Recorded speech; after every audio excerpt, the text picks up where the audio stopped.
మన దేశంలో 1 litre water బాటిల్ని 20 రూపాయలకు అమ్మినా ఎవరు మాట్లాడరు. అలాగే 50 గ్రాముల ఆలుగడ్డతో చేసిన చిప్స్ ప్యాకెట్ 30 రూపాయలు పెట్టినా ఎవరూ అడగరు. 1 కిలో టమాటాలతో చేసిన సాస్ బాటిల్ 100 రూపాయలు పెట్టినా కూడా ఎవరూ అడగరు. డాక్టర్స్ని ఒక్కసారి కలవడానికి 500 రూపాయల ఎంట్రీ ఫీజు పెట్టినా ఎవరూ అడగరు. ప్రైవేట్ స్కూల్స్, కాలేజెస్ లక్షల్లో ఫీజులు వసూలు చేసినా కూడా ఎలాంటి కంగారు కనిపించదు.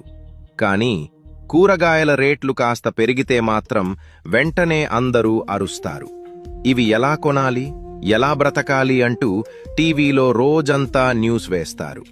కానీ ఒక బిజినెస్ మ్యాన్ ఇల్లీగల్గా ఎంత లాభం వేసుకున్నా, ఎన్ని కడుపులు కొట్టినా ఎవరూ పట్టించుకోరు. అంటే రైతు తప్ప ఈ దేశంలో ఎవరైనా ఎంతైనా సంపాదించుకోవచ్చు అన్నమాట. రైతుల కష్టం, వారి శ్రమ మీకు నిజంగా విలువైతే ఈ వీడియోని తప్పకుండా ఒకసారి షేర్ చెయ్యండి.